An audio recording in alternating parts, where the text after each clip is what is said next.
Okay, live from New York.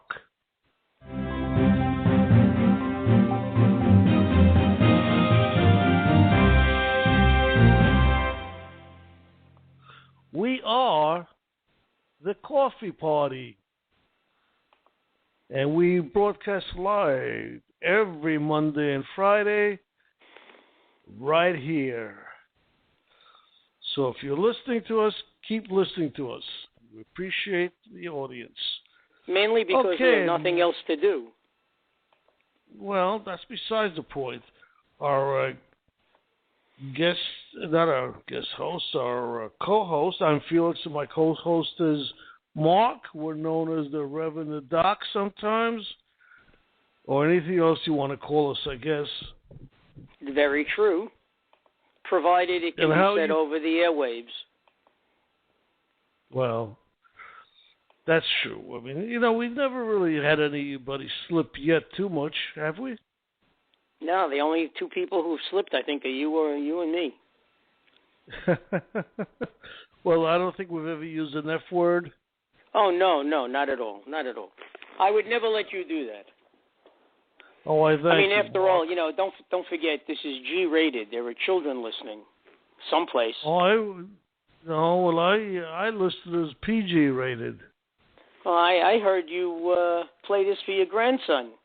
It helps put him to sleep. It sure as hell does bore him to death. To sleep, I mean. Well, I apologize once again for my cough. That's okay. There's nothing we can do about it. I think I'm going to have it until spring. Springtime. All right, today's show. Oh, first, before I forget anything else, ladies and gentlemen, we are a live show. We are broadcasting live, and we do have a phone number you can call us at. And that number is 646-595-3275. Now, we always say this. Without you, we're nothing. We need the audience participation. Boy, that says a lot for us now, doesn't it? Well, it's just a fact of life. No, it is true, because as we have said before, if it's not for the audience calling in, it's just you and I sharing our views, and there's a limit to how much of that people can listen to. Just having a chat between two friends.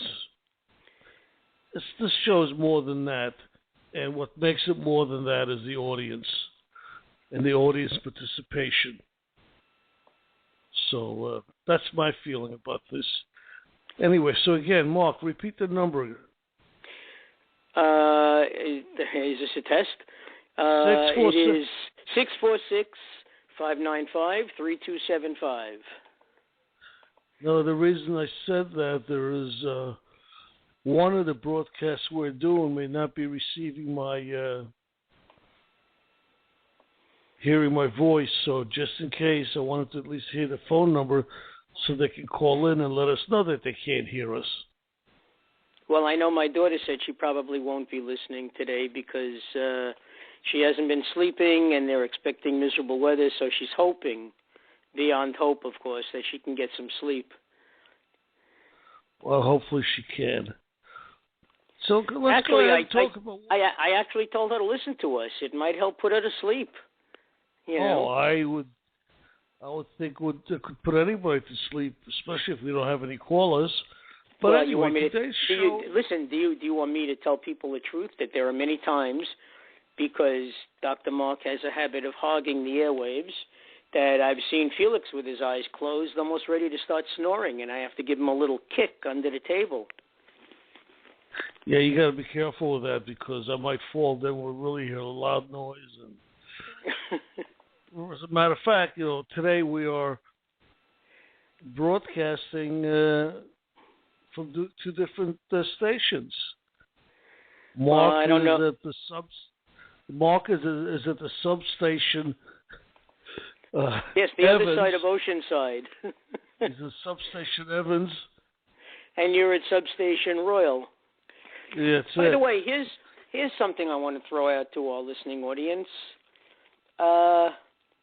Today is the day back in 1959 that the music died. I wonder how many of our listeners know what that means. I wonder if Felix even knows what that means. I assume it means somebody died who's a singer, but I don't know who it might be. More than one. Was that the plane crash? Yes, it was. That was the day that Richie Valens, Buddy Holly, and the Big Bopper were killed in a terrible plane crash, and Don McLean popularized it by writing and singing the song "The Day the Music Died," and many people made the mistake of thinking that it was about the Kennedy assassination. Okay. Young country coming of age, but no, it happened to be the day that those three singers were killed. And another piece of information that some of you may not know, you might be familiar with the country western singer Waylon Jennings. Waylon Jennings was supposed to be on that plane, but he had a terrible cold, and he just didn't want to fly in that kind of weather, and it was Buddy Holly who took his seat. Buddy Holly took the seat of Waylon Jennings, and for the rest of his life, Waylon Jennings never spoke about that. You know, it was just something you never brought up to him. So I just want to say something, Mark. For the listener who got tired of waiting for Mark to stop talking, please call back. Oh, you should have told me. I would have shut up. Usually you say we have a call. You usually say we have a call. You know, I thought the caller would wait while you were telling your story, but I guess he didn't. Well, you know how verbose I can get.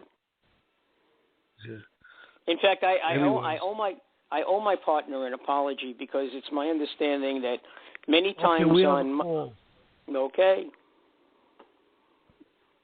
And who's there? Who's that talking? Who's that calling?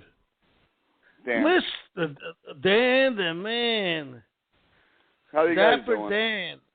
How are you guys doing? Oh, we're just having fun, Dapper Dan. We're just talking. Today's topic is. Go back to one thing before we go forward. Dr. Mark was just talking about that song when the music died. I didn't way past my time as far as JFK assassination. Is that what that was about? Well, actually, the 1959 was when the crash was, and you are much too young to know about that. No, I would be. And the crash? No, so the song was written about the crash, Dan, not about Kennedy. If that's what you're asking. Oh yeah, I caught a bit of it. And I turned the computer. I got to turn it off, and I didn't know what you guys were going on. So when I called in, I had to turn the radio off or the computer off. Yeah. The song itself. You know what? Well, what's on my mind? Well, too many things are on my mind. But what really is that I think a famous person said it. Can you be as good as evil? I don't think I see the news with unfortunately this Seymour Hoffman passing. I mean, I loved him, and also even with Woody Allen.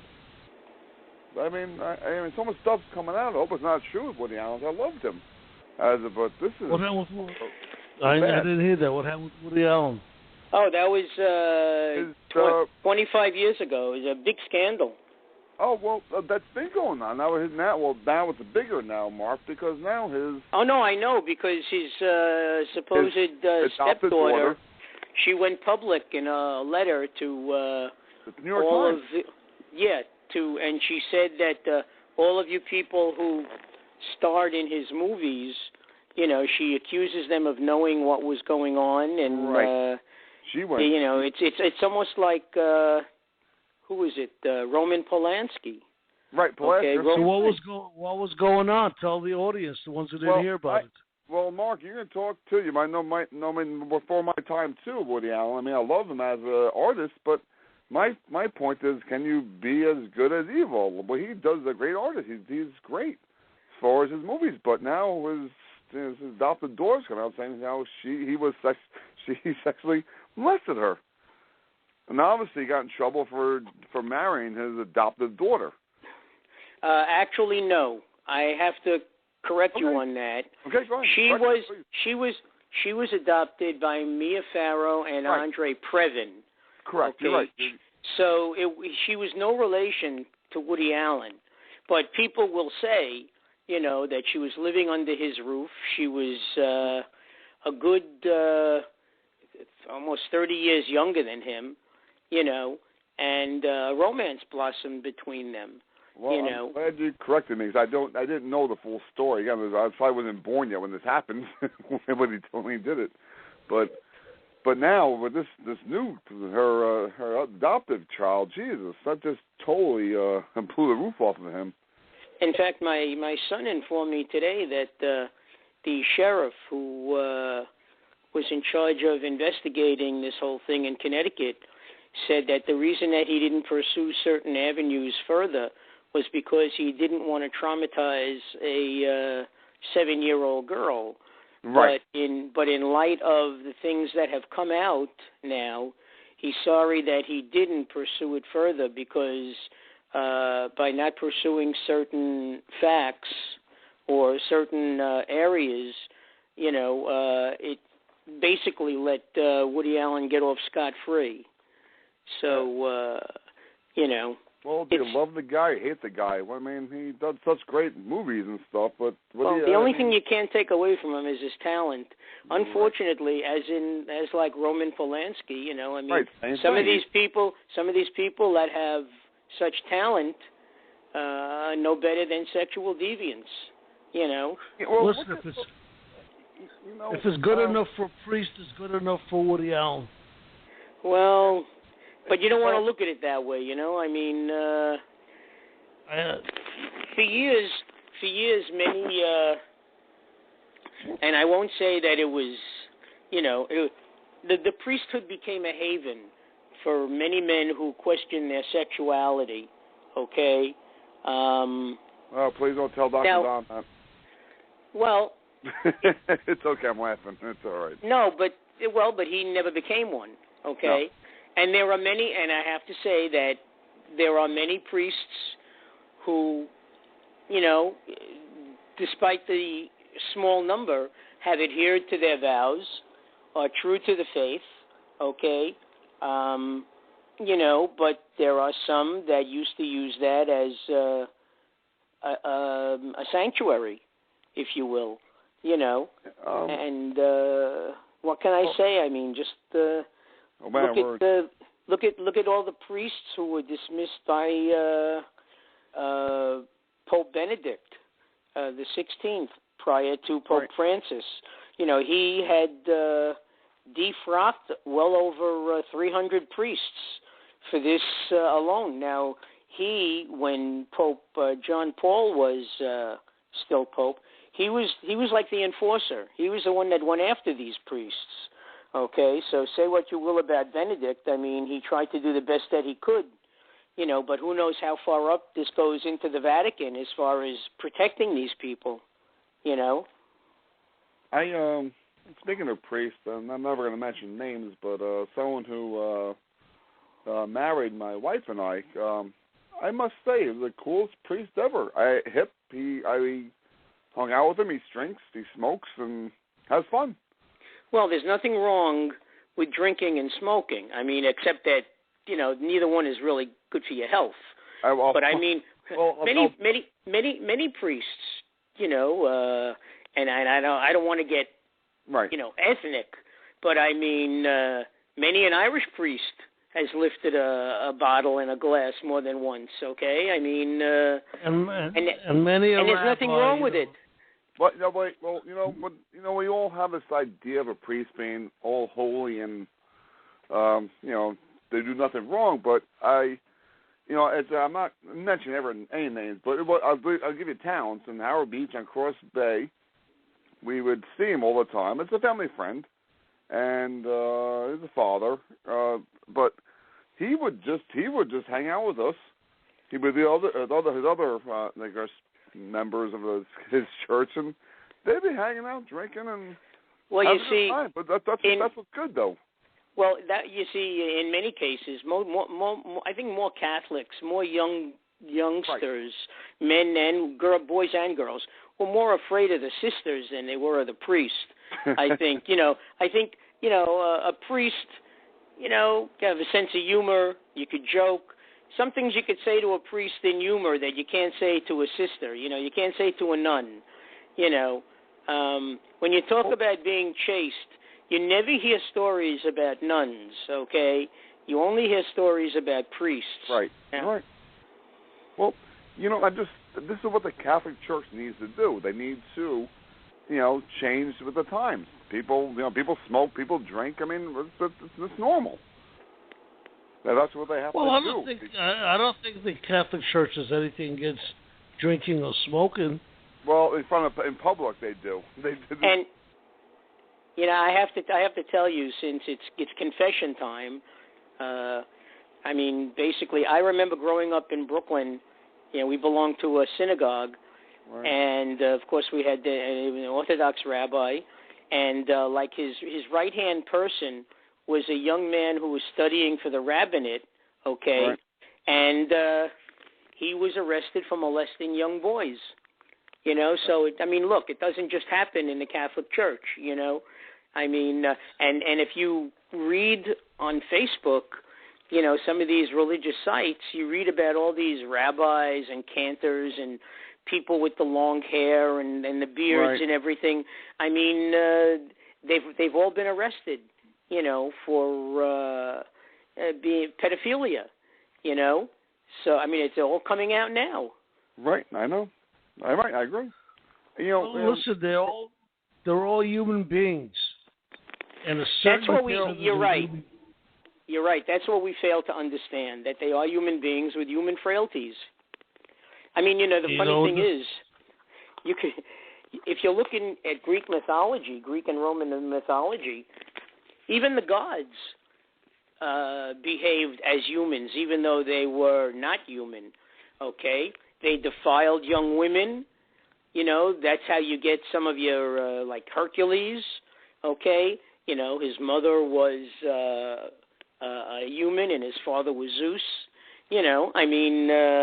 So it's very common. Right. What's tragic is just on the news, obviously, as you guys know, with the actor, Philip Seymour Hoffman. Oh, man. Again, going back to my original phone call with you guys, was, can you be as good as evil? This guy was great. We all loved him. And now he's a heroine. I didn't know. That's crazy.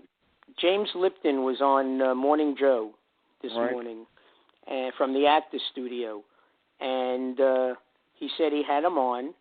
And he had him on before he became famous. But way back in 1990, he said. And he said you could see his greatness, how he took over a role and became that person that he was portraying, and that he said he, meaning James Lipton, is very liberal about a lot of things except when it comes to drugs.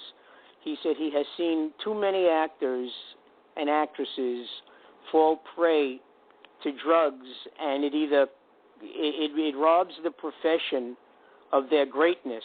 Now, he said Philip Seymour Hoffman was probably one of the greatest actors of his generation.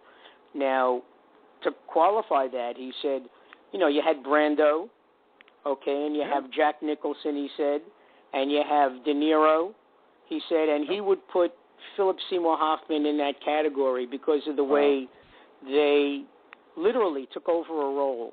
And he was never a big star. He was always, for the most part, the co-star of a movie. Yep, correct.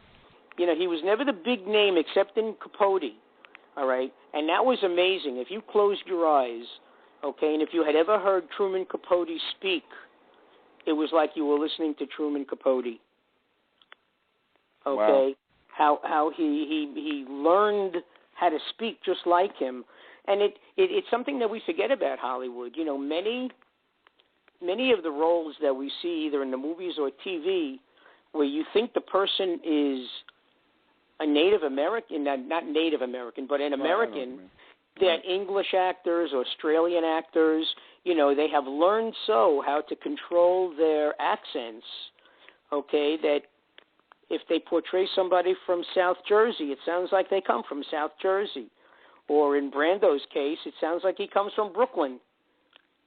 Right. It's truly amazing. Oh, absolutely. It's a sad boy. Well, that's their profession.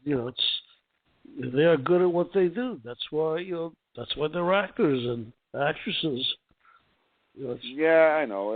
That's why, Felix. That's why you're in trucking and I'm your intern. Right. How much did Dr. Mark? How much does Felix pay you? It's in my contract. I'm not allowed to say. If I divulge how much I'm earning, he cuts my salary by 50%. So I really can't say. That's fine. Yeah. What else is on the news? Jeez. Well, I'll give you a hint. Besides the Super Bowl, that really pissed me off. I mean, damn Oh it. God, don't get me started. No, don't get me started. I was in $200 boxes. I got 3 of them. Why? I used to love, Manning. Now I hate him. He never showed up for the game. That was the problem. Okay, it's the Peyton Manning that we all know and we love. Except that for some reason he just didn't show up yesterday. I mean, if we would have had today's weather yesterday, at least the game would have been interesting. Okay? Right. But the game was far from being interesting. It was so one-sided. I feel. Absolutely. Well, did you play boxes at all? I used to when I was teaching. The gym department always ran that, and I would always take 3, 4, 5 boxes. Whatever it was. I know that people who go to bars, they have them in bars. They have them all over the place. Well, yeah, no, that's what I did. I went to a bar, and that's known. It was $200. We got the office, and we did 3 boxes, $200 each. And that last quarter, I want to kill Peyton Manning for that one, not doing that field goal. I had the right numbers, and I want to kill him now. I don't care who won the damn game, other than they sucked in Peyton Manning. But I was right there. I was laughing on the floor, my hands and knees, and sure enough, they blew it, Manning, on that last play. That's the thing that's annoying me, Mark. Yeah. Everybody's talking about the game, but nobody's talked about the game that I heard of. Everybody's talking about how much money they lost or won, but nobody said the game sucked or didn't suck. Nobody really cared. Because no one cares. It's not a New York team. Oh, I spoke about the game. What do you mean? I know, but no one cares if it's a New York team or the Jets or Giants or Buffalo Bills or something. But, well, I tell you, I know more than once they showed a picture of Eli Manning sitting up in the box, mm-hmm. And it looked like he looked so forlorn, Right. I saw, right. It was terrible. You're absolutely right. I saw him sitting up there. I saw that's right. They showed the video cam of him standing there in the in the box. But I was on my hands and knees laughing with that when I thought I had the money coming. Like you're talking about the money. Who cares about the game? I was worried about the money.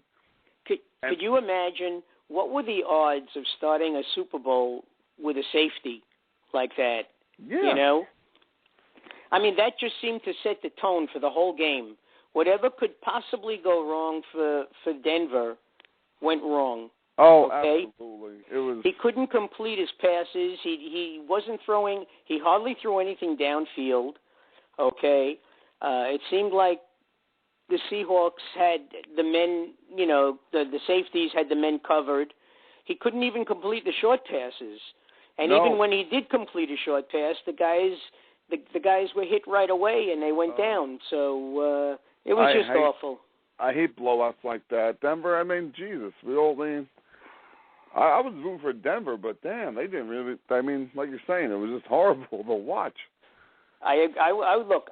My sister was rooting for the Seahawks because they were a young team, and it really would be something. I was going with the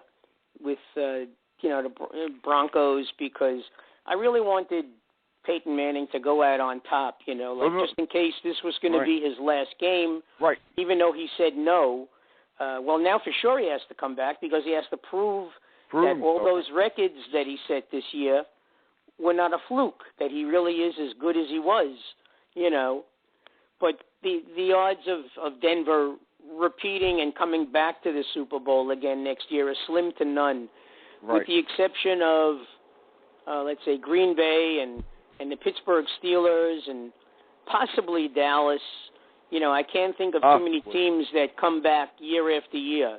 It's usually you win and then you have an awful season the next season,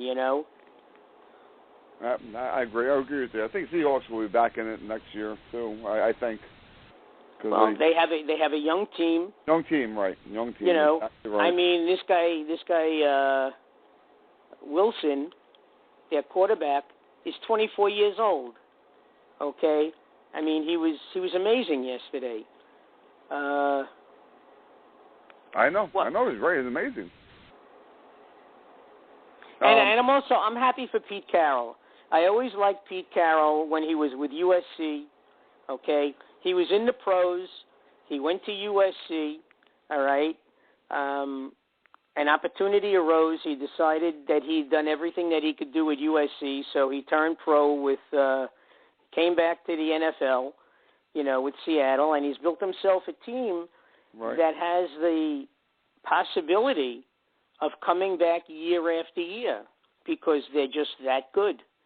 Not to mention when you play in Seattle in that dome, the sound is so deafening, okay, that it's hard for any visiting team, to do well and beat them.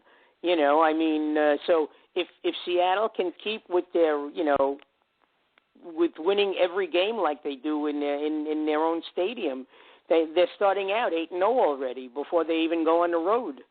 Yeah. Well, that's true. We'll see.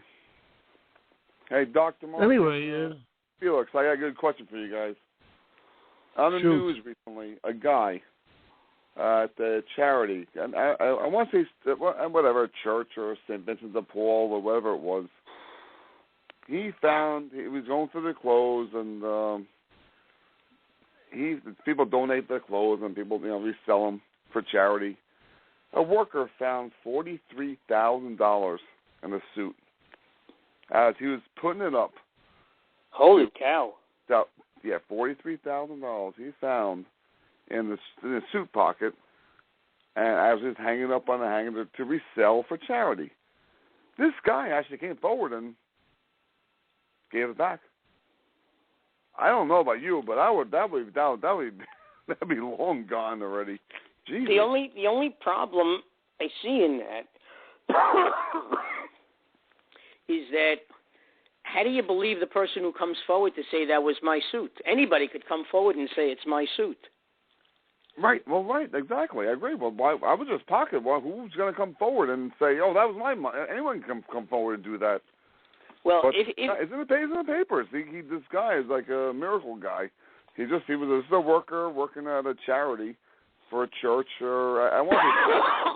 Well, I'll tell you. Paul, and he found $43,000 cash in this suit that guy donated for charity, and he found it, and he turned it in.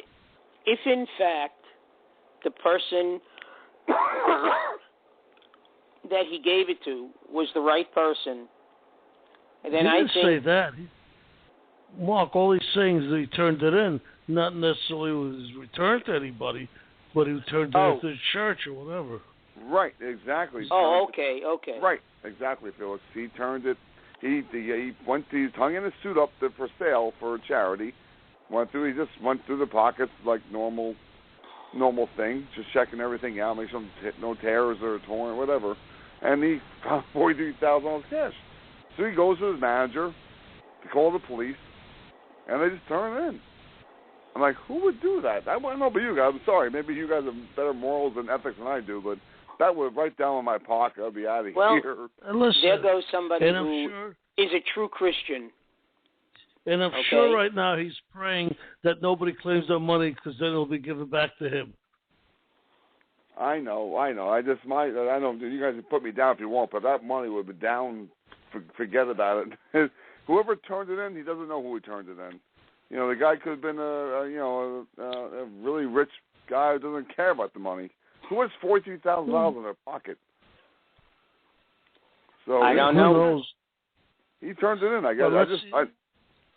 As far as I go, that was in my pocket, and see you guys later. You know, jeez. Well, you know, as I said, there's a chance it might come back to him. Now you know. Yeah. Now you know why when you go to the cleaners, there's always a big sign that says, "Go through your pockets because we're not responsible for anything that's missing." What? Look, I had the greatest washing, cleaners. They laughed at me every time I came in. They always gave me back $5, $10 singles because they was left in my pocket. They always gave it back to me. That's why I love going to them. Besides, they did a good job, but they always gave me back my $5 or $10 I left in my pocket. So funny. Hey, wait, Mark and Phyllis, what do you think's happened to Christie? More news is coming out with him. This is a great one. Well, this is good with him. Well, what came out? It came out. It's incredible. He's so screwed, and I don't want it to happen, but it's happening. You know, the stuff that's coming out now is so infantile and childish. It is childish, but it's going to hurt him though.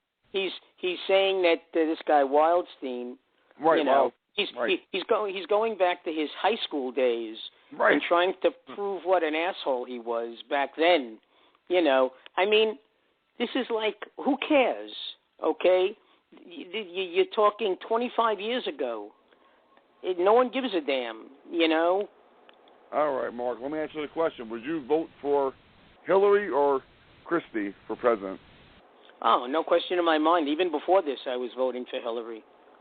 You know. All right. Okay, that's the question. Hey, Dan, let's go on to our topic today, actually. What do you consider yourself? Moderate, conservative, liberal? You know what? The funny thing is, I didn't. You know what? It's a good question, but I didn't even see a topic before I called in. I didn't even see a topic. That's funny. God. So what do you think of yourself? You don't ask me. So I'm going to tell you, I'm a far left. You're far left. That's funny. You caught me off guard here because I didn't even see the topic before I called in. I had your phone number. I didn't see it. I would have to beg to differ with you on that. I think that you're closer to the right than the left.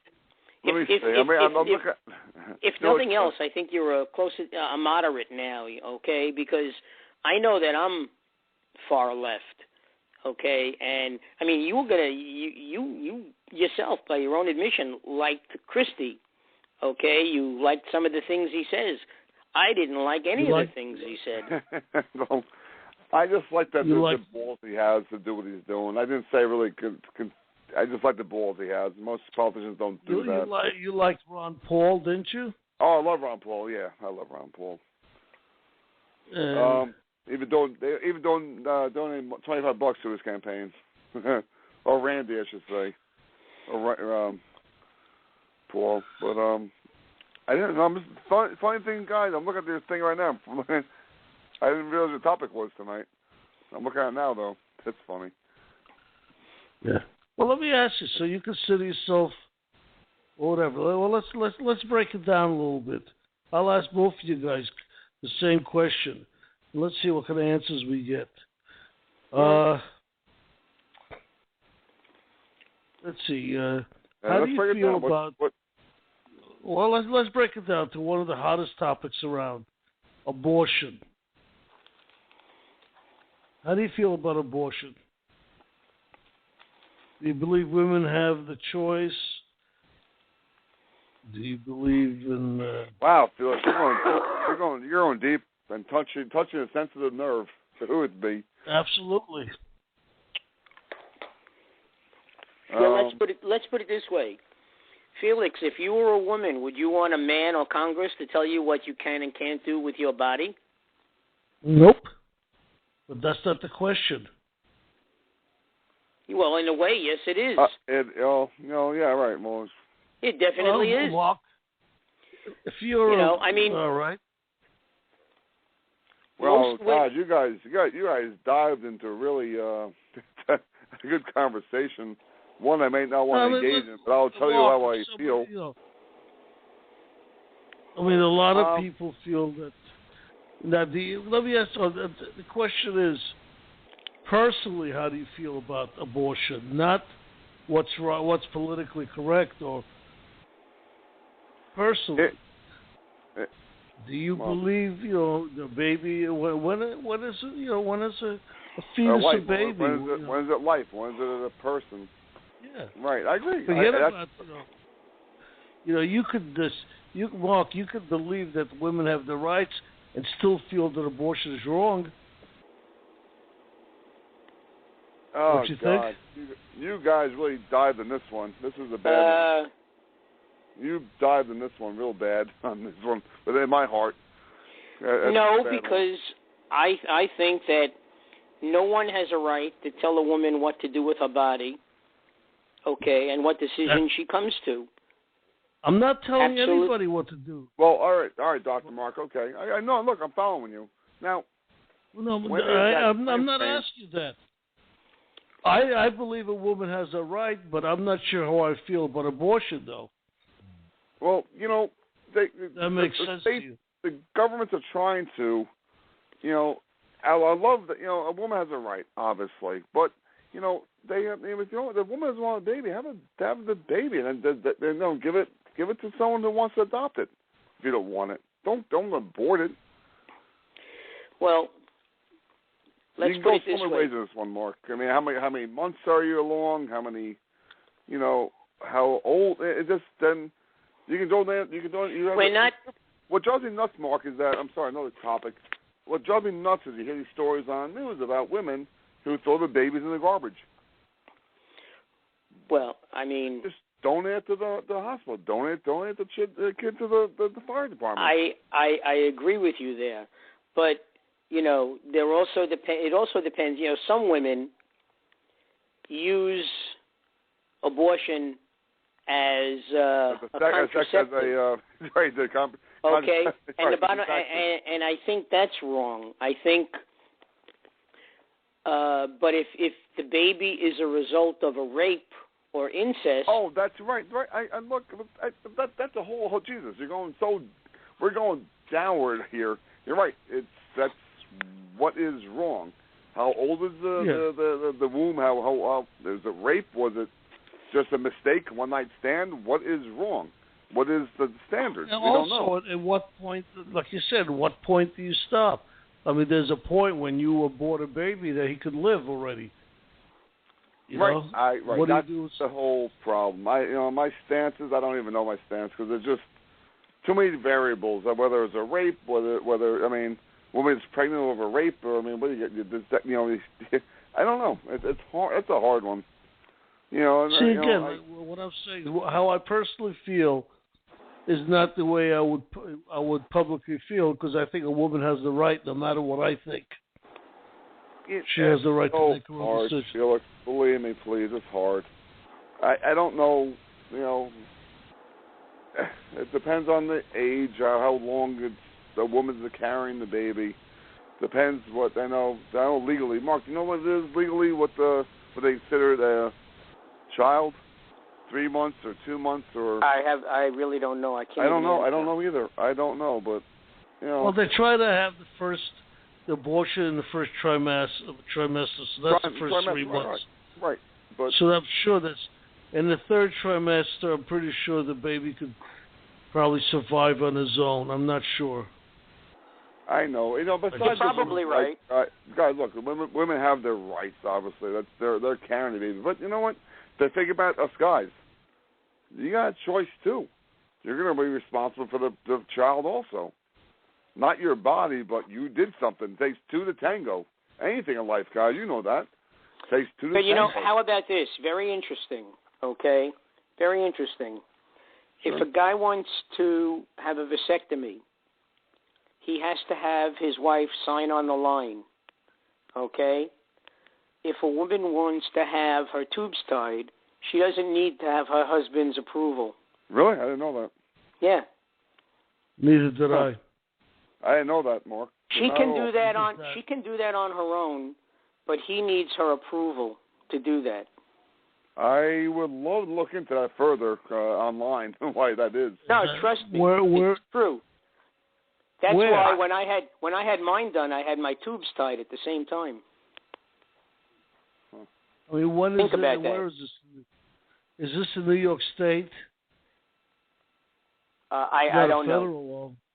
That's I don't know. One, Mark. I lived in New York. I live in New York, so But that's what the doctor told us. He said, interestingly enough, to do a tubal ligation, which is the tying of the tubes, okay, right. A woman just has to give her consent. Doesn't need her husband's approval. All right? But to have a vasectomy, you need the wife and the husband both to sign. Mark, you're going to bake my noodle on that one. That's weird. That's weird. I would think that's a state-by-state law. It's not a federal law. I don't know. That's just my feeling. Hey, if Mark, anybody knows, the phone number Mark, how is... does it feel, though? Any pain or... Well, funny thing, when I was having it done, first of all, you feel like a real woman. You got your feet in the stirrups. Oh, no. Don't tell this on the air. Oh, no. I mean, I want to hear it. Oh, no. Well... Go ahead, Mark. Go ahead, I guess. The point is, when the doctor was doing it, he cut one vas deferens. Oh. So he shows it to me. So, stop talking. I said, it looks like a worm. I said, we could go fishing, So Mark, he asked me. No more graphics. He asked me if I wanted to stop. I said, what? You mean you had people who stop after, He said, yeah, basically they have, but there's no guarantee after that. Oh, Jesus. You're really mad. I'm going to have bad dreams tonight. Let me ask you something, Dr. Mark. Why did you do it? Because you had too many kids? I had 2 children from my first marriage, and I had 2 sons with my second wife, my present wife. So I didn't want to have any more children. And I knew definitely that I never wanted to have any more kids. So for me, it was an easy decision to make. I'm never calling this show in again. It hurts. It hurts. Actually, talking about hurting, I stayed home from work the next day. But that night and the next day, I was so sore, I was like walking around the house with a bathrobe and I was naked, because it hurt. When I went into work the day after that, I said to one of the secretaries, now I know what you women feel like when you have a D&C. She said, oh, you got snipped. I said, yes, I did. So wait a minute. Now, these commercials you hear, you don't feel no pain, that they're all lies? Oh, I don't know. I mean, you're talking, my youngest is 27, so I had this done, 28 years ago. No, 26 years ago. 26 years ago I had it done. I'm sure the procedure hasn't changed very much, but it only hurts for a day. I know it's a professional radio show, but right now my legs are crossed and my hand is holding something. But the truth is, I know a lot of men who wouldn't have it done. We have very dear friends and he's an Italian, and he said, he would never think of having it done. I told him, I'll go hold your hand. I won't hold anything else, but I'll hold your hand. He said, no, not for me. No, Mark, you're not holding my hand. No way. Oh, you put me in pain tonight. Now, what do you think about religiously about that procedure, Dan? I don't believe in the religion thing. No, I'm just saying. I'll say the Catholic religion. I'll explain it. Like my wife's, my in-laws, like you're saying, we've been talking about abortion and stuff. I mean, my wife came from, they have 6 kids. I think the former 6 kids, they're only 1 year apart. What were they thinking? So. Well, they use the I've got rhythm, the I've method? got music. I mean, look, if they're good Catholics, they use the rhythm method, and I guess rhythm didn't work for them. That's all. It didn't work for me either. The rhythm or the pull-up method does not work. So they got 6 kids a year apart from each other, and I mean, I don't know how they did it. 6 kids. You might have 6 kids. Jesus. Yeah, you need 2 cars. They got a lot of cars, a lot of SUVs and caravans. Yeah. In the Jewish religion, is abortion allowed? No. I don't know. If you're Orthodox, no. Because in that respect, they agree with the Catholic Church that a child is a gift from God. And, look, Orthodox Jews, just like Orthodox Christians, believe that God will provide. God will find a way, Even if it's your 10th child, God will find a way. You may not find the way, but God will, And they have a lot of kids, those Hasidics. Yes, they do. They do. They have a lot. Now, are they allowed to use contraception? No. Really? Let's put it this way: they're not allowed to. But just like people who consider themselves good Catholics, that's the one place where they differ with their religion. Okay. Because they say, unless the rabbi in the synagogue is going to help me raise my children, I'm going to use birth control. Okay? Wow, you're teaching me a lot tonight, Mark. I didn't hear that one. I got a lot of Jewish friends too. Huh. But we're talking here about Orthodox Judaism. That's the two there, right there. Right. We're not talking about conservatism. We're not talking about Reform Judaism. We're talking about the ultra-Orthodox, the ones who believe that when a woman is having her period, okay, you're not supposed to touch her because she's unclean, and that when you have sex with a woman, you do it through a sheet because your bodies aren't supposed to touch. There's a hole in the sheet, and that's what you use. Wow, this conversation, this thing went to the gutter tonight. Jesus. Well, we're learning a lot about religion. But again, that's relatively clean. I heard about the sheets, but I thought that was over in overseas, not here. Well, I mean, for those people who came over from Europe, they took these customs with them. Whether or not their children did it, or whether or not they even did it, it's entirely a personal thing. I mean, the rabbi's not going to come out and ask you, Mark, I don't know about you, but I'm not going to have sex with a woman with a sheet over her, Jeez. I have news for you. Ellen has... Maybe don't tell me. My wife has a cousin who comes from a very ultra-Orthodox family. His father was a rabbi. When his father passed away, there was standing room only in the synagogue, in the funeral parlor. And Philip said that the reason, see, this you don't hear about, but the reason that venereal disease is so common amongst ultra-Orthodox men is that when their wives have their period, they're not allowed to have sex with them, so they go to prostitutes. That's been going on for since, obviously, for Jesus, that more than decades. But I don't know. It's like me. I don't know. But I know what you're saying. I'm learning a lot from you tonight. But that's like me going to a strip club and put out a sheet over a stripper over. What's the point? If you can't see the person. You've never. No one says you're not. No one says you're not allowed to see them naked. You're just not allowed to have the bodies touch that way. Well, that kind of explains maybe why, Mark. I think I spoke about this before when I tell Felix all the time when when I go to the over at JFK, the Hilton, the Jewish woman stands about, I don't know, 3-4 feet away from the guy, and they're always a few feet behind from the guy. I don't know what the point of that is. I mean, if you want to be with a woman, be with a woman. Can you explain it to me why that happens? That's also custom. But I don't know. This is, you know, again. I see them play board games on the table at the Hilton.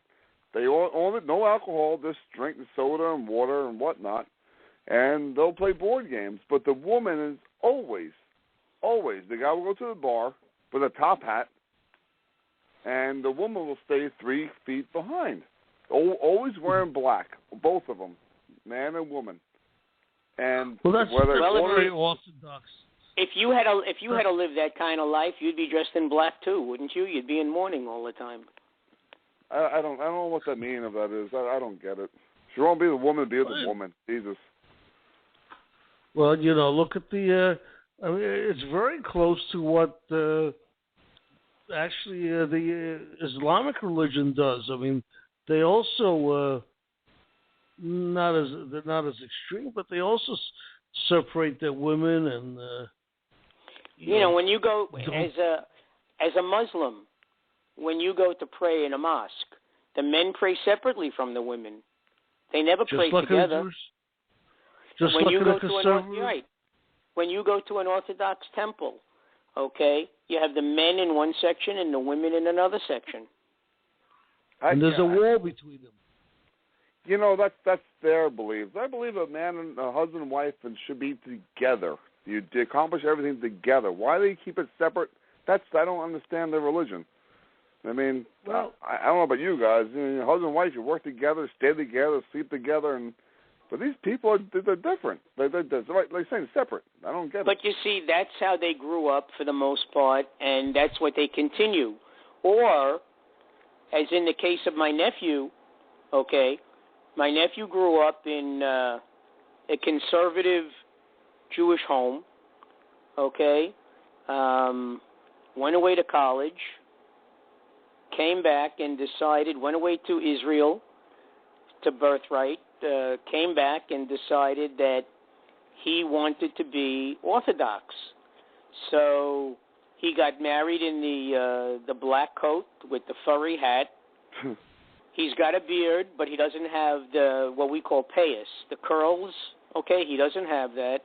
Mm-hmm. Because they're a different sects within Orthodox Judaism, okay?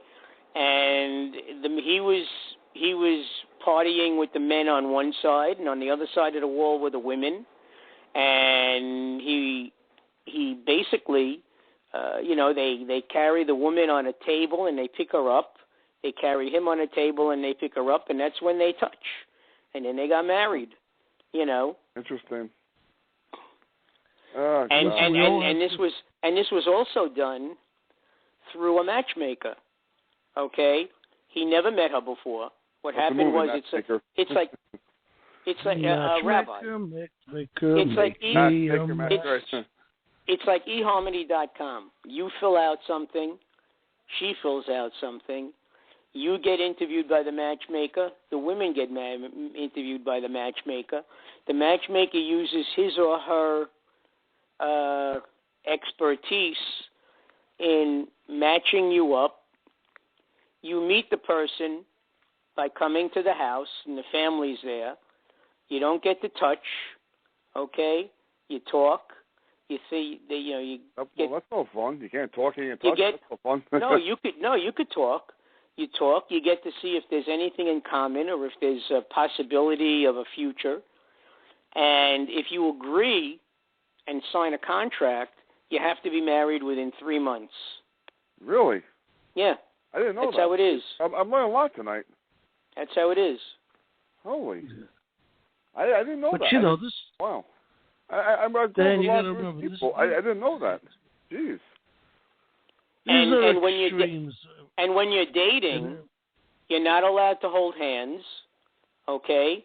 Wow. You're not allowed to touch. You basically go on dates with a chaperone, and it's the same thing in the Islamic world, okay, if you are an ultra-Orthodox Muslim, this is the same thing.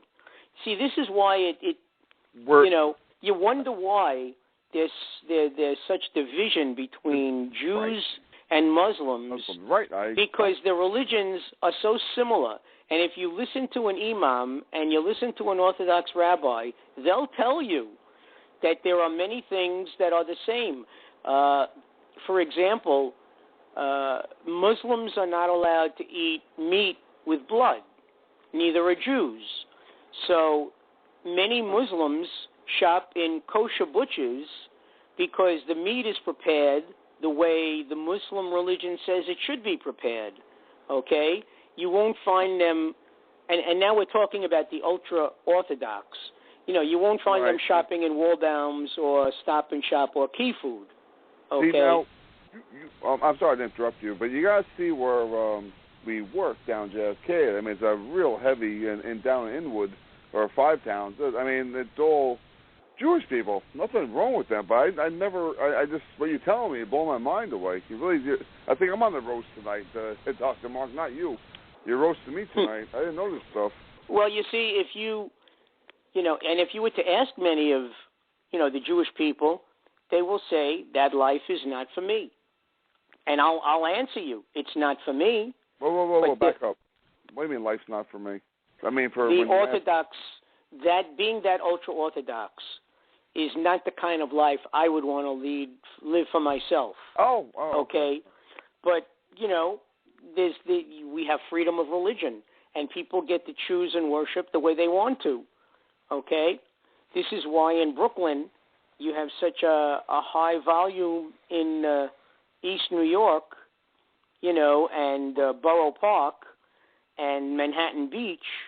You have, a high concentration of Orthodox Jews because they, in a way, live almost like they did in Europe. They have their own little shtetl. It's called a shtetl. Okay. Right. Okay.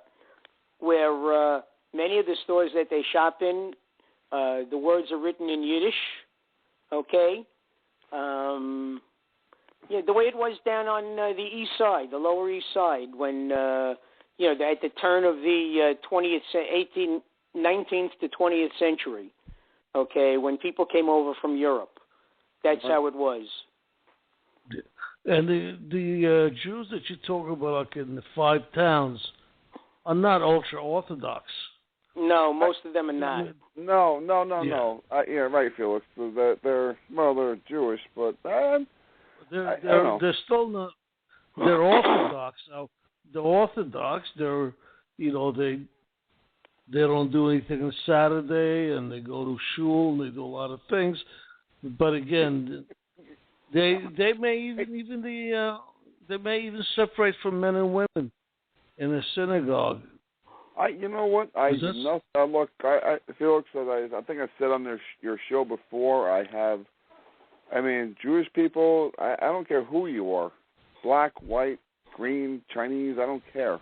Good person, but I only had that experience with when I dated a lot of Jewish girls. My community over here in Noy Park, a lot of Jewish people, Italian people, primarily, that's what it was, but they didn't like me, Jewish people. They didn't like that. I was well, Italian. don't you remember I explained it to you before? Yeah, I knew you did. I know. There's just talking about Jewish people. That's all. You already started with one strike against you because you weren't Jewish. That's why. Right. Strike one. Or strike three, I should say. No, strike one usually, but or maybe even strike two. you right. know. Exactly, like strike two. I think I'm on strike three. I didn't say, Again, it depends. I guess it didn't help when I said I'm Italian, waist down. I guess that didn't help me out at all. Well, you see, the problem, and again, I said this before, the Jewish faith, the Jewish religion is a dying religion. It's a dying religion because of intermarriage, okay? Right. Now, when a Jewish woman marries a non-Jewish man, for the most part, and I stress that word most part, first of all, according to the Jewish religion, the children are Jewish because the mother is Jewish. Right. Okay? But for the most part, the mother wants the children brought up Jewish. Most Jewish men couldn't give a rat's ass, okay? Right. Really, because the bottom line is the man's only concerned with one thing. Is she good in bed? If she's good in bed, I'll give her whatever she wants, okay?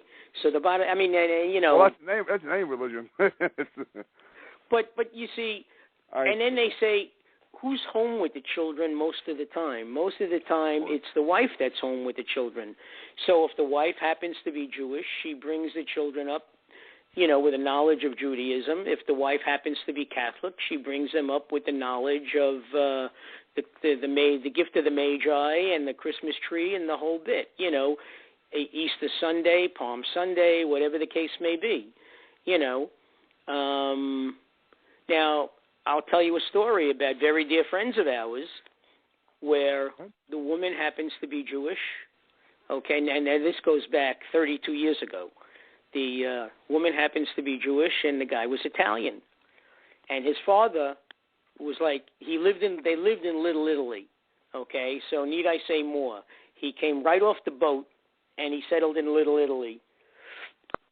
When our friend was dating his now wife, and was serious about marriage, his father said something which shows the kind of what we would say in Jewish is a mensch, okay, a true person. He said to him, "Do you love her?" And he said, "Yes, I love her very much. I can't see living my life without her." So his father said, "So give her what she wants. She wants the children to be Jewish. Let them be raised Jewish." Now, they always had a Christmas tree, and they always had Easter eggs and this, that, and the other thing, but the kids went to Hebrew school, and they were bar mitzvahed. And the kids consider themselves Jewish.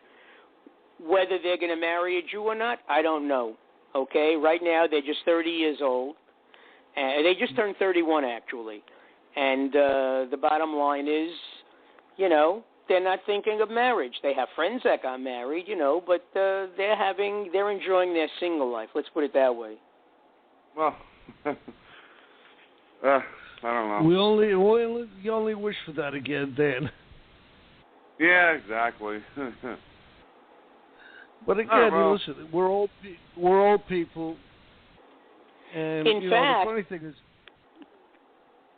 yes. Mark, I tell you, you really blew my mind away about the Jewish Orthodox. You really blew my mind away on that one. You want me to explain my vasectomy again? No. You hurt me. My legs are still crossed, thanks to you. Well, you guys have to remember there are extremes in every religion. Of course, and that's why I said ultra orthodox, to the point where they're almost Hasidim, okay, or they are Hasidim, Yeah. But nothing makes them bad or good. That doesn't. No, it's just they're just somebody just thought we kept going to wars and everything over. We just don't understand people. I don't understand a lot of Jewish sects. I don't understand it. Well, you know what the sad thing is? The sad thing is that these people that I have been discussing with you, the Hasidim, the ultra-Orthodox Jewish people, the Hasidim don't even consider me Jewish because I'm not Jewish enough for them, okay? So they won't even talk to me.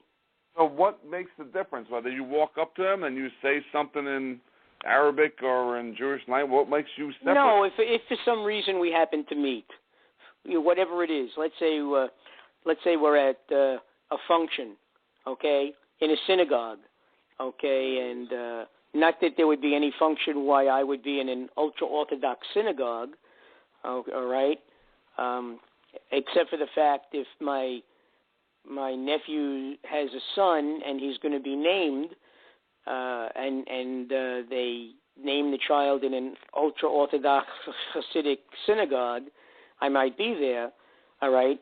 But actually, I have to say, at his wedding, the men were very friendly to me. Men dance with men, women dance with women. They only wanted you to come and dance and have a good time and enjoy yourself, Yeah, I understand. Imagine that, Dan. You go to a wedding and dance with Mark or dance with Raz instead of a woman. You know, Oh, wait, but I have to say, when you go to an Orthodox wedding, you can dance with your wife, but you have to have a handkerchief in between you. She holds on to one end of the handkerchief and you hold on to the other. It's the only way you're allowed to dance. And you know something? It's no different than back in the 50s if you went to Catholic school and let's say Bishop Malloy had a dance with, a sister school. The teachers used to put a balloon between you and say, leave room for the Holy Ghost. You weren't allowed to have your bodies touch. You had to have room for the Holy Ghost. So, I mean, it's the same thing. What fun is that? Jeez. That's true, but but when they finally get to do it, they say, "Oh, what did I miss?" But anyway, listen. All right, so let's go on to the next thing. Let's go talk about leave this topic because we went from birth control to. We did a 360, Felix. Yeah. Yeah, so let's go from. Love it. It was great, but. Okay. Let's go to again. You politically, not religion. Politically now, Mark.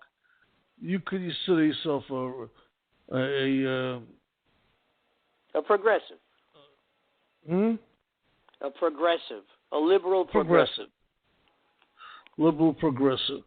Are all your views liberal progressive, or some are not? I don't know. I mean, I don't know. Like for instance. Oh, I don't know. I'm just thinking. Well, abortion was one thing, but that's. Do you believe? Okay. Both of you guys, do you believe somebody could be a socially liberal and be fiscally conservative and be a Republican? Oh, those are two different things. Of course you can. Socially what? Liberal? Liberal, of course. But you're talking fiscally. You're talking about money-wise. No, I'm talking about fiscally. Well, fiscally has to do with money. No, fiscal conservative, I said. No, you didn't say that. You said a fiscal conservative. Yeah, I know that. Well, you could be, as far as money goes, you could be a conservative as far as how and what you do with your money, but you could be a social liberal. Yeah. No, but when you're a fiscal conservative, you're normally a Republican. So, or a Tea Party person. They're fiscally conservative. No. A Tea Party person is like somebody like Rand Paul, who believes in limited and very small government. That's a Tea Party person, and that's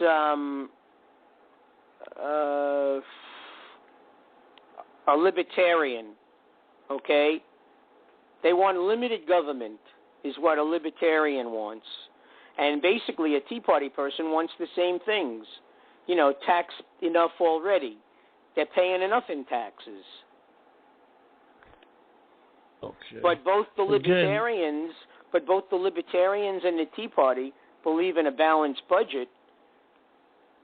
They believe that if you're going to spend money on something socially, you have to take away from someplace else because they don't want to have their taxes raised to pay for that social program that you want to have.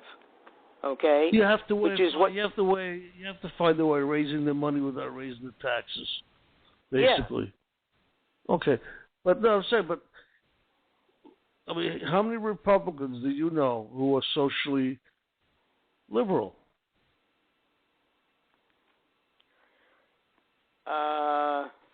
Well, since I only know one person, basically, who's he calls himself an independent, but he's mainly a Republican, and fiscally, he doesn't believe in spending money on certain social programs. Let's put it that way.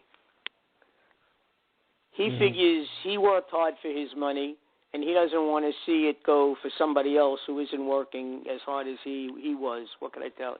Well, right, you Mark. Just no names ever mentioned, but I know not too many people, but like just what you just said just sparked me to talk. You know, I know people out there who are doing great off of Obama. Or not even, I shouldn't say Obama, off the system. They're getting Section 8, $1,800 a month they get free rent. The $800 a month, doesn't matter where they live, $1,800 a month. Then they got the food stamps. And food stamps is obviously a long term. I mean, they get credit cards. And they can just swipe it at the grocery store, as long as it's just food. They get $600 a month for free food. And who's paying for it? It goes further than that. I mean, they get health benefits. I don't know about you guys, but I got no health benefits. So these people, this is what the whole fight with is the Republicans and Democrats. And what you're talking about politics, everyone's upset about this. And the abuse is going way too far and beyond. And I'm not talking what I see on TV. I know people are doing this. Section 8, they get free. They get, as long as they're divorced, single woman, kids. They get food stamps for $600 a month. They go to the grocery store, they buy up the whole world. They get $1,800 a month, any house, apartment they want. And health insurance for everybody. And this is why I think the Democrats, Republicans are having such a hard time, and the Tea Party is, this is not right. And these people who are getting these benefits, a lot of them are off the books. So they keep continuing. That's a show, $18,000 a year or less. And they get these benefits that you and all of us are paying for. I don't know how you feel about it, so let me know. I know people who get Medicaid who are working and do pretty well for themselves. A lot of people abuse the system. Oh, I know, but I think I hate to say this, but I think I'm the fool. I would love free health benefits, Felix. I would love to go, but people are doing it. And you know what? The more kids you have, the more it continues. I think it stops after a certain number of children. You might be right, Mark. I don't know, but I know people. Not knowing names, obviously, telling you, but they're doing it. $1,800 a month rent they get. They come by, stop by, make sure they live in an apartment. Well, I know one of my friends who I happen to not mentioning any names, but right, of course, described him just before. Tells a joke about a woman who, something about health benefits or whatever, or having a baby, and her mother turns to her and says, "You're the breadwinner in the family, because every time she has a kid, she knocks out another kid, she gets another check." Right. That's.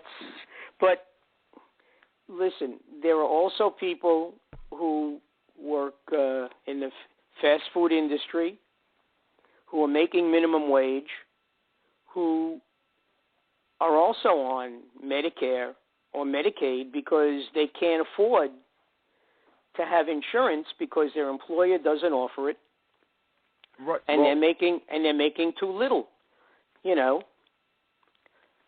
Just like, I said this on one of our shows.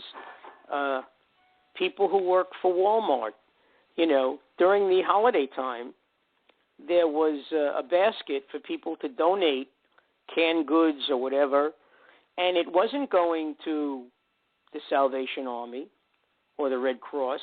Right. It was for Walmart employees who couldn't make ends meet based upon their salary.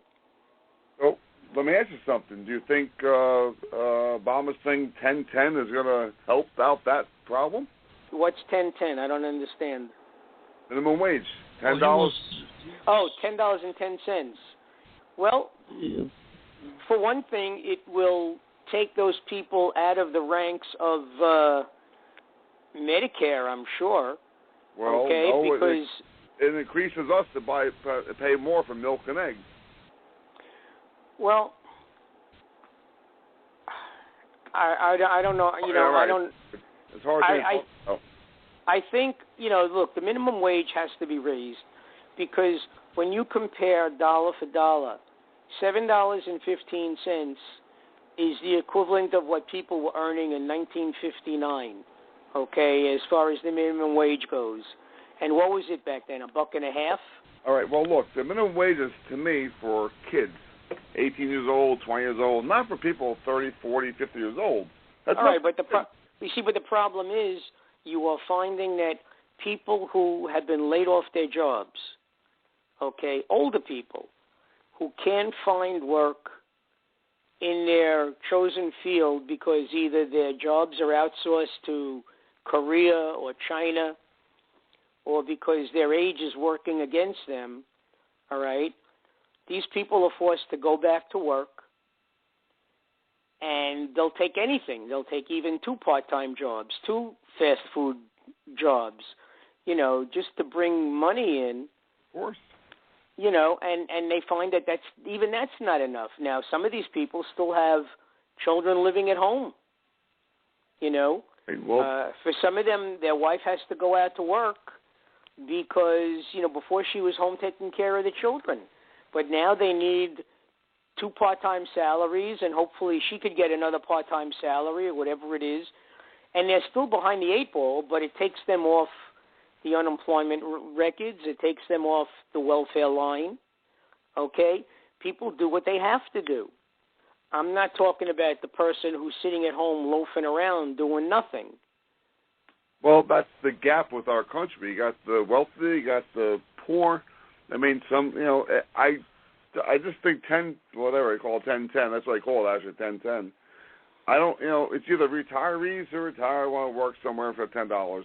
Some people have dipped into their 401ks to the point where they have none of it left.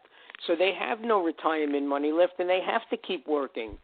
So if they're eventually laid off their job, or if their job, as I said, is outsourced, and they become too old to find work, you know, but they still have to work and bring in a salary. So these are the people that become greeters in Walmart, or these are the people that work the cash register at Walmart, or that work in the fast food industry. I'm going to yell at you, Mark, like I yell at my parents. You know, they're done. They're retired. They're done. They don't understand how bad the economy has gotten for people like me, middle class. You know, they're done. They're retired. Their investments, their homes paid off. They're gone. But where does it leave me? And a lot of people like me in the same predicament. I'd rather work $10 an hour. I'll make more money. Felix, don't answer that question. I'll make $10 more an hour. I'll make $10 an hour. Great. I'll make more money. It's just how the economy got. Well, that's when you consider if you're making $10 an hour, so you would then qualify for Medicare or Medicaid. Right. Okay. You would then qualify for food subsidies as far as going shopping goes, so you'd get a SNAP card. Right. You know. Well, and you would probably qualify for rent assistance. Right, Mark. That's why we're talking about it, because I want to work. It's sad. I'm a hard worker. I've been one, but you know what? The government makes it so. Don't work. The middle class person always gets screwed. Yeah, right. That's basically what it amounts to. Right. The rich have the loopholes where they could bury the money and pay the least amount of taxes possible. The poor, and by poor I'm talking about lower middle class and lower class socioeconomically, okay, they're provided for. It's just the people that are in the middle who seem to be paying for everybody else. Right, exactly right. I agree with you. Absolutely. So now I'm saying, maybe I'll do what my friends are doing. Hey, I'll just go on, get Medicaid, just claim I make $18,000 a year, and I'm going to get health insurance, the best care possible. You know, I'm not saying hearsay. I've seen it. They just get free benefits, free health care, and they're great. Meanwhile, we're all suffering. But well, first off, you guys, you and Felix and my parents, are a different bracket. You guys are a major mark, and you got your money, you got your health, and you got your insurance and home. Well, safe. I think Felix would tend to differ with you about that as far as he's Felix, concerned. well, I'm sorry, right? Felix might differ from that one. But I'm retired. Yeah. You're right about that. I'm retired. But the first thing I say is I'm glad that I'm not a 35-year-old, let's say, okay, and have to do it all over again. Right, that's what I'm going to. And look forward to 30 more years of work if you could last that long, right. or if your job holds out that long, and raise a young family at the same time, because it's almost impossible. And I feel for the young people today. I really do. I didn't call a show in to get myself more depressed than I already am. Thanks, Dr. Mark. Well, you could always have a vasectomy. No. Think of it that way. No. God, no. Every time you tell me that you're depressed, I'm going to bring that up. Well, you just made it worse. But you guys, just cross your legs and be quiet. I want to say too many things bad on the phone, so I won't. But you got me mad. But I'm not right. It's very depressing because I don't know. I got 4 kids between kids, and what am I going to do? How do you afford it? And I will tell you that when it comes to the legal system, the judge doesn't care whether you have food on the table for yourself. The judge only cares about whether you can place food on the table for the people who are your dependents. Right, exactly right. I went through this, Mark. I went through this. So have I.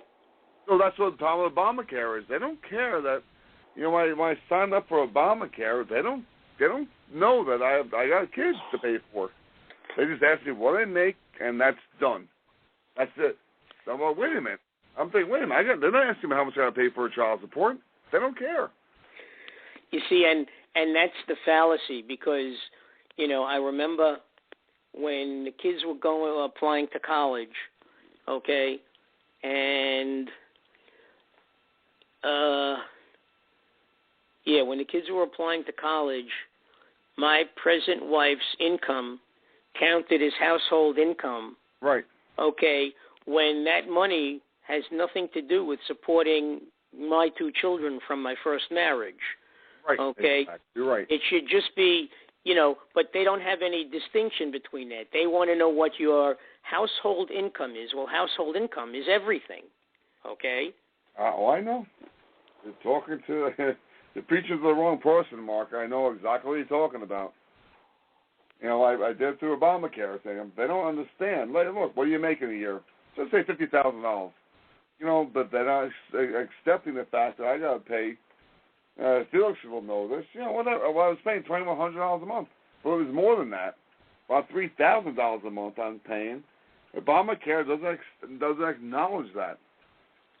You see, and on the other side of the coin, okay, being a teacher, my income is always there on paper. It's very simple to see. I can't hide money. I can't work off the book someplace because, everything is accounted for. I have a friend around the corner who's a hairdresser, okay? Now he has his own salon. But for many years when his kids were growing up, his kids were covered under the CHIPS program, for medical insurance. Okay, I'm not familiar with... and he said, that he was getting more money per child for college than I was, even though he might have been earning the same amount of money because as an independent contractor, which is what a hairdresser is, you declare a certain amount of money. So, all of his income basically was cash. So he would declare what he needed to run his house, okay, and a lot of the extras he never declared. So he got more in grant money for his children to go to college than I did. He cheated on his taxes, that's all. Well, Dr. Marco, look, I agree with everything you're saying tonight. I agree. I mean, that to me in this country, unfortunately, I don't want to blame Obama, but everything in this country, the less you make, the better you do. Now, my stepson is now graduating high school, and he's going to go to college. You know what? He's going to get grants and everything else because he has no money, has no job, and he's going to get paid for school, for college. I'm happy for him, but at the same time, it's a sad thing. I don't want to get too many details, but the less you make in this country, the better if you do. So, and many people say that it's come to the point of extremes. Either the less you make, the better off you are, which we know, or the more you make, and being in that higher bracket, the better off you are. Now, if you really want to be depressed, don't. No, listen, having nothing to do with sex. My legs are crossed, Mark, because of you. I said it has nothing to do with that. The top 85 people, not percent, but the top 85 people of the 1%, right, make more money than 3.5 billion people. Well, you watch the news. I heard that already before. I heard that. Oh, I'm not saying that I found this out myself. I know I saw it on the news. It takes me a long time to calculate that, Mark. It takes me a long time to figure that one out. Well, it's true. If you really want to be depressed, the top 85 wage earners of the 1% make more in income per capita per year, okay, than 3.5 billion people around the world. How many people are there in the world? Does anybody know? What's the population of the world? I don't know. Well, anybody? Actually, I think that obviously, actually, I'm trying to answer this question intelligently. I think there's 1 billion people in China. There's 1 billion people in India. There's, the United States is so. It's funny how so powerful we are, but we're only 300 million people. Other countries are all billions. Mark, do you know the question answer? I'm Googling it now. You're cheating. Well, that's okay. That's world population. This was a fun show for guys, or was not fun? Okay. As of March 2012, the world population is 7.14 billion people. Okay? So the top 85 people of the 1% make more money than half the world. A little bit less than half the world. That's That's hard to digest. I mean, I got to sleep on that one. That's really bad. You got to figure where half the world is.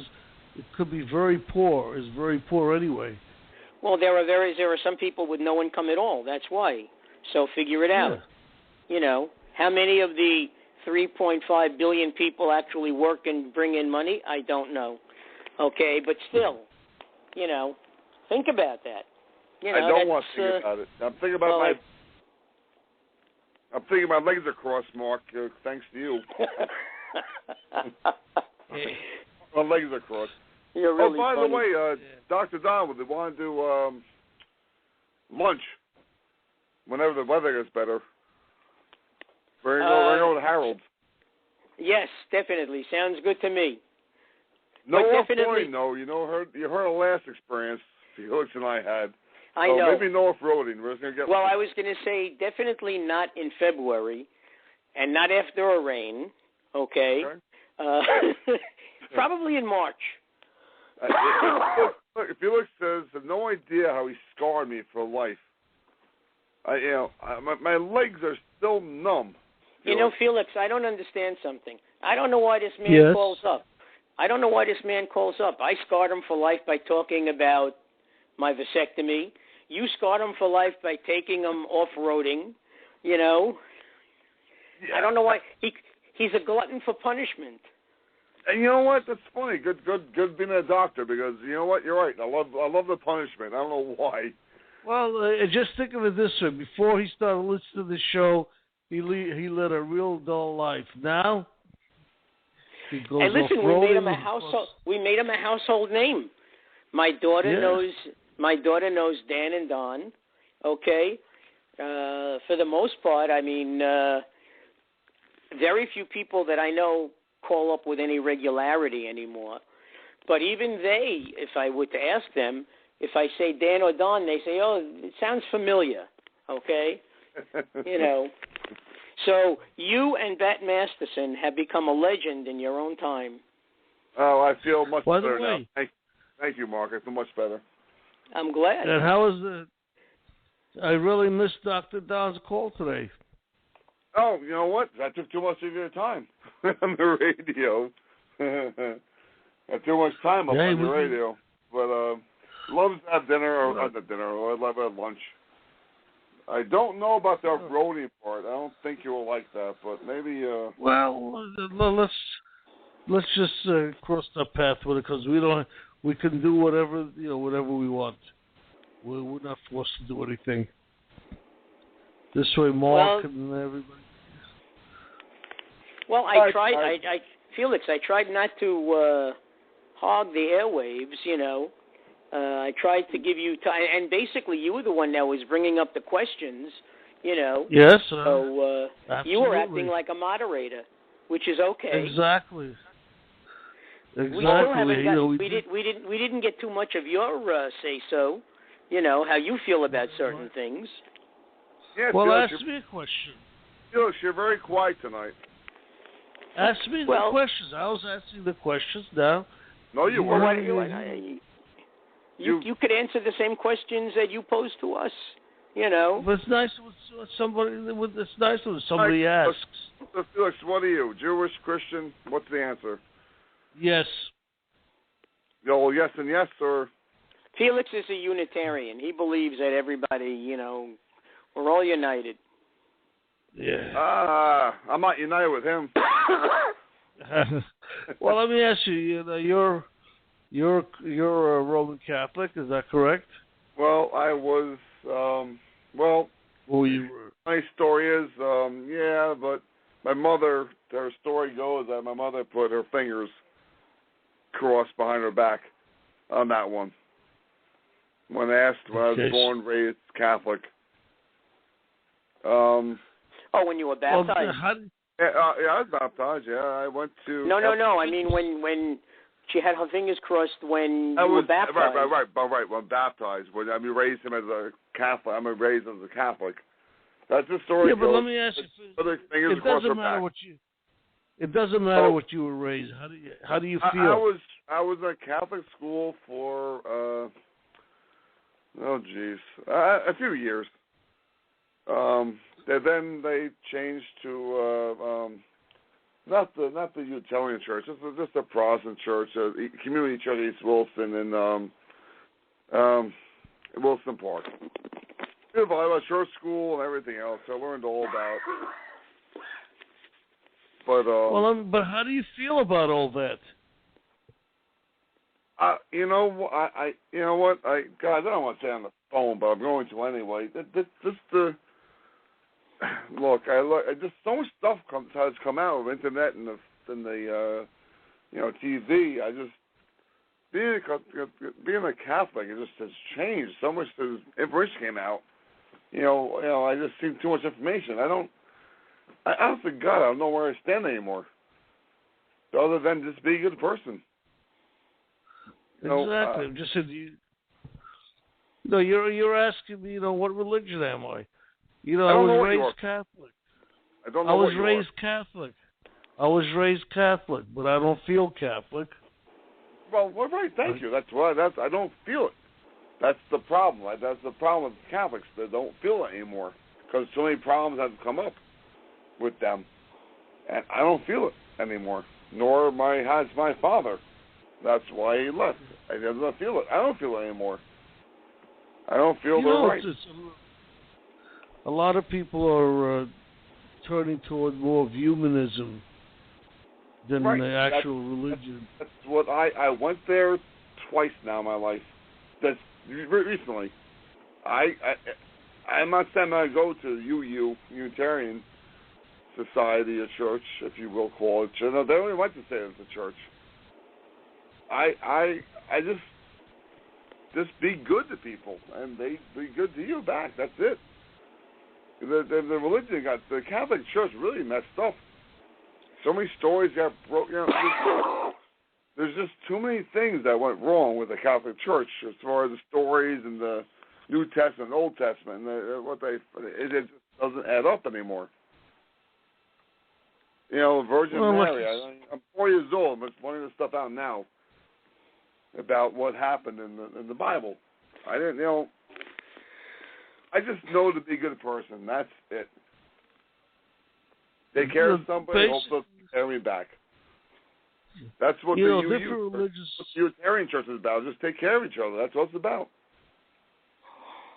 Not that Jesus didn't exist or God doesn't exist, but it's about take care of people.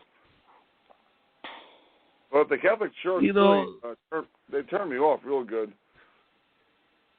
Well, the best line. I'm not saying that the Catholic Church is, not horrible, but I'm just saying that the stories are great and everything else, but New Testament, Old Testament doesn't add up. Just take care of people. Well, listen, everybody has their own opinions. Of course. And everybody has their own beliefs. The big thing is don't impose your beliefs on somebody else. Absolutely, Felix. You're right. I don't even talk about it other on the air with you guys, but but you see, that's what the Republican Party does. They're not being true Christians because they don't believe in taking care of the poor. They want them to be able to stand on their own 2 feet and take care of themselves. So therefore, they have nothing to do with it. Well, a good twist on that one, Mark. Yeah, I agree with you, Mark. No, you're right. I think people should stand on 2 feet, but the way our system is built, you're better off being poor. You're better off that way. I was taught. I don't know about you guys. I was taught to fight, work, and things will come your way. But in our society, in our government, it doesn't pay. Might as well just be broke and poor, and everyone's to take care of you. That's a socialistic attitude, huh? Yeah, I right. Well, I don't know. I don't know if Obama's going to go down as a great president or the worst president ever. I don't know. Republicans want to erase him from all walks of history. They want to make sure that he either goes down as the worst president in history or that he was never president. I think you're right. I think they want to erase him as never a president. I think that's what they want to do. Because that's why they keep going after his legacy health care program, okay? And they don't want to give him a jobs program. There are so many things that they don't want to give him, all right, simply because he is who he is. I know. Look, I'm not saying I'm a naysayer against him. I just didn't see his promise, quote unquote, change. I didn't see it happen. That's because, unfortunately, you blame the Republicans for that, but unfortunately, he didn't realize that to get anything done in Washington, you have to be able to play ball. Right. And they want you to play ball their way, okay? And he's sticking to his guns, which is bad. Well, he's easing up on some of his programs and giving in a little in hopes that the Republicans will give in on theirs. Right now he's saying that he might have been a little bit wrong on the Keystone Pipeline, that it may not be it may not have the kind of effects that he thought about, as far as the environment is concerned. Well, that's because the Keystone Pipeline provides jobs, okay, amongst other things. And let's face it, you want to spur the economy and create jobs. Back when he took office, you see, one thing they won't admit to, we were losing 750,000 jobs a month, at the beginning of 2009, the end of 2008, and that was all under Bush, and he had to make some tough decisions, which he did, okay? And they don't want to give him credit for the fact that unemployment has come down from 7.9 to 6.7. Now, we all know, basically, I know the first thing Republicans will say, it's not a true accounting because many people have dropped out of the market as far as looking for jobs. Right. We know that. We know that, okay? But, you know, except for these last week or so, like last Friday and not last Friday, the Friday before, and today, you know, the market was down over almost 350 points. Right, I know. Okay, so I mean, you know, but still, the market is more than double what it was when he took office. It was down to like 7,000, 7,500. Now it's over 15,000, and it's at one point, just a month or so ago, it hit over 16,000. You know. Look, I know. I don't. Obama just. I really don't want to be a naysayer with him, but he just really disappointed me. With I was so encouraged by him. You know, a black president, and he's going to change, and promise, but he left us empty-handed. Nothing happened. I mean, but you know, look at somebody like Sarah Palin. Okay. I'm glad you brought that up because Sarah Palin will probably do a better job than he just did for us. No, I mean Sarah Palin is an idiot. Well, Sarah Palin, she's a dummy. All right, Sarah Palin says on the birthday of Martin Luther King, she says the president should stop playing the race card. Who the hell is she? Yeah, Republicans always play the race card. Well, she's making her TV shows and everything else, but... Well, you're right, because she's laughing, you know, remember how people used to poke fun at Tiny... Oh, no, you're too young for that. Felix, you remember Tiny Tim? The singer? That's right, tiptoeing through the tulips. Well, the bottom line is they used to make fun at him, but he was laughing all the way to the bank. Well, Sarah Palin, you know, is laughing all the way to the bank between her ghostwriter. She's written 3 books. You know, she's had her own show on Fox. She's now a contributing person on Fox News. So, I mean, Dan. She's making more money than you'll ever see in your life. Oh, I know. And is that fair? So, speaking of TV shows, the other weird one is we're just totally off the topic, but that TV show, reality show, the girls get pregnant before they're whatever, they're teen pregnant. What was it called? Oh, 16 and pregnant or something? 16 and pregnant. I mean, this show actually has so much.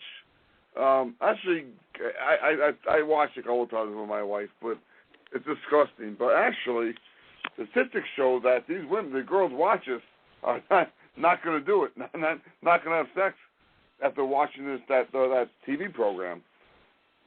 But Sarah Palin, really, I mean, she's making, like you say, going right into the bank. Well, listen, how stupid could she be then if she's doing so well for herself? I don't know. I other than maybe, you know what it is, Felix? Maybe it's because she's, I'm sorry to say, she's good looking. She's kind of attractive, and maybe everyone's saying, hey, look at... The only thing I will agree to with you on is the fact that she's very good looking. Okay? That's about it. It's something sexy about her. I hope I can talk on the radio like this. Something sexy with her wearing those glasses. That's about the only thing that makes her look intelligent. Right. Right. That makes her look intelligent. Exactly. You're right. But, you know... You know why? You know why? Dan, think of it this way. She reminds you of the librarian. Right. You're right. How'd you know that? Who has her shirt buttoned up to her neck, but when she rips off her glasses and rips open her blouse, all you want to think of is one thing. Okay? I don't want to say it on air. You're right. Well, let me ask. You're such a Mark. You know, you really dislike the lady. I understand that. Now, do you know if she has any education behind her? Yeah, she went to 5 different She went to 5 different colleges and finally got a degree from the University of Iowa in communication. Because then because she was so pretty, she wound up with jobs doing sports commentary, okay, on some of the smaller networks. All right, and then she made herself politically known in Alaska, and she was mayor of, I forgot the name of, whatever her town was in Alaska. And, there aren't too many polling places between igloos, So, you mentioned something here, Mark. What? She also noticed the Russians doing their flybys in Alaska. That's right. She could see Russia from her house. Russia, right. Exactly right. So, but no, I think that's that's maybe why the PR and Republican Party said, hey, this woman's pretty. And everyone thinks of her school teacher with her glasses, and every guy's thinking about what their own thing in their mind, and she's that. Well, don't forget, the only difference between a pig and a hockey mom is lipstick. Lipstick, you know? Right, that's where that came up. Let's be honest about that, That was the funniest thing ever. So I really don't have very many positive, things to say about her. I'm sorry. Me neither. I don't. Pig and lipstick. That was the greatest quote ever, ever. The pig and lipstick. Let's put it this way: poor John McCain, who was the presidential nominee, and when he would appear with Sarah Palin, when he got up there was a minimal amount of applause. When she got up there, the people went crazy. Okay? Right. Why do you think that is? Why? I don't know. Ask Joe the plumber. Joe the plumber. Yes, right. The guy that. That's funny. That's funny, Mark. Why don't you ask your buddy Eddie? You see, now we're not supposed to mention names. I didn't want to mention his name. You mentioned his name. Good. Nobody knows what we're talking. No, but we're not talking about last names. You don't know that. Did you mention his? I don't know his last name. Did I mention his last name? It has nothing to do with that. People who know he's my friend, okay, they know who I'm talking about when I say certain things. Well, look, what guys, did you say I don't about know. him? I don't know who you're talking about, so don't worry about it.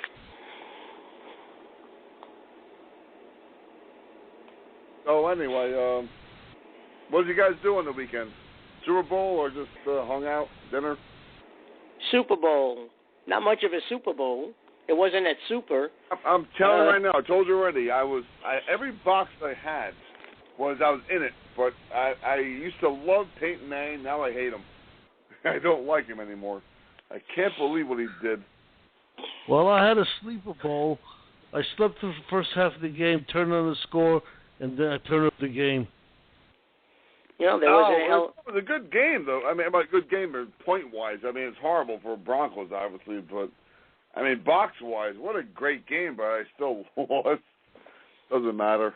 I have to say, in that respect, I went to friends, and they were also excited about the boxes because a few times they could have won, and then Seattle would score and screw things up, or in the case that you were talking about, Peyton Manning threw for that guy, they got that touchdown and went for the 2 points, and, it kind of screwed up their winnings for the night, Oh, Dr. Mark, I was like, I had a lock on it was, I think $7,400 the last minute, and Manning had to mess it up.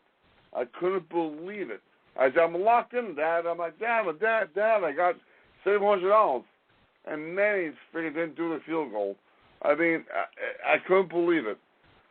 Like you said, 2 points here, whatever, 6 points. It was so bad.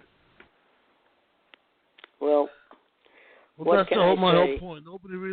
Nobody cares about the game. They just care about the gambling. Well, especially this game because no one cared about the teams. There's all from obviously East Coast. Nobody cared. No, the one thing you could say about New York fans, you could probably find a fan for almost any team in New York, because people who relocate or people who might have spent time there, just just talking about, your dad, on Friday, he happened to say, well, he spent 5 years of his life in Colorado, so, his loyalties lie with the Broncos, I didn't care about what team won. I cared about my money on the boxes. I didn't care. You wouldn't catch me nowhere near Rutherford's Jersey. You wouldn't catch me nowhere near there. Well, what can I say? It's sad. No New York team was there. Very sad. Well, that's what when Trump originally put his bid in for New York, and convinced them about having an outdoor game, and still, when you talk about that, there wasn't much of a hype within New York because no local teams were, going to be represented. On the news, they said that the Super Bowl was viewed by 11.5 million people. Okay? So as dull and as boring as it was, 111.5 million people viewed the Super Bowl yesterday. Okay, so nothing wrong with that. A lot of people. Now, how was it they got so lucky with the weather? I mean, come on. We had freezing temperatures and snow, and one day is warm. The next day we're all in this. Originally, they were calling for like 19-degree temperatures. Right. And at kickoff time, it was 49 degrees. 49 degrees at 6:30. I don't get it. I don't understand. But I'm glad everyone enjoyed the Super Bowl, but that was just crazy. Well, I'm about as talked out as I could be. So you did good with your coughing. You watch. Now I'll start coughing. I'll hang up and I'll start coughing, But hey, look, I must have had about at any one time 2 or 3 cough drops in my mouth, so Well, Mark, look, I must thank you for actually educating me on what we talked about. Some things I don't know. I'm glad you learned a lot. The good and the bad. 4 years old, I'm still learning. The good, the bad, and the ugly. Yeah, I got. Just remember, cross your legs, Dan. They're still crossed. And don't walk through any puddles. Look, you hurt me because of the damn flood. Hey, listen, Felix and Dan, would it have been any different? People have the power. People have the power. People have the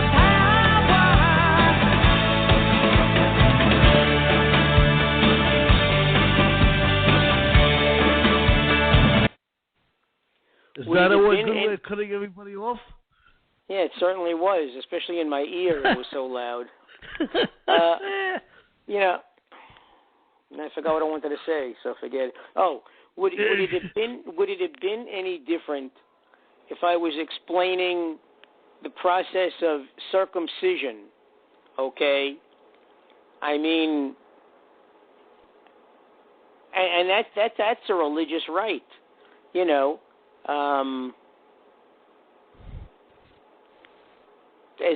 As far as the only positive thing for a little kid is you're 8 days old. You don't know the difference. So, yeah, you're very unhappy and very uncomfortable, and you scream and you cry. We knocked off Dan with that music. He's gone. Oh, he's gone? He's gone. Well, I don't know why. He probably thought it was the end of the show. I know. But, well, anyway, I think it's time anyway because we've been on almost 2 hours. Listen, it's been an hour and 55 minutes. That's what I'm saying. You're almost time to be cut off. Yeah, our limit is 2 hours no matter what. Well, so you put it on at the right time. So anyway, listen, I just want to say to the people, thank you for tuning in. We didn't get much done as far as whether you consider well, actually, it was meant more for you to think about whether you consider yourself a moderate, conservative, or a liberal. But thank you for listening on this Snow Monday. And I'm sure that Friday we'll be talking about the Sochi opening ceremonies. So hopefully people on Thursday will be watching the opening ceremonies, probably via satellite and time delay from Russia. And we'll be discussing that as part of our Friday topic, you know.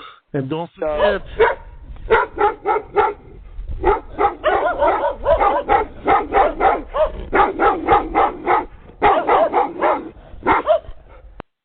Take out those dogs, boy. I don't know how they stayed outside for 2 hours, let me tell you, in this weather. You know. I know, right? It's a good thing it's not cold. But anyway. Absolutely. All right, Felix, I want to thank you. And thank you for joining us again, as you always do, obviously. You're the co-host. Okay. You have to be joining us. Hopefully, and we shall... hopefully on Friday I'll make my presence known, and I'll be there, you know. We'll be there live, as we are tonight, live. And we'll be live again on Friday. So come back and listen to us together. And ladies and gentlemen... Okay. Good night, folks. Don't forget. Good night, folks. Good night, Felix. Good night, Mark. Good night, Chet. Good night, David. You know? That's good. Good night, everybody. I didn't know you were sitting on the bowl all that time. Absolutely. Good night. All right. Take care.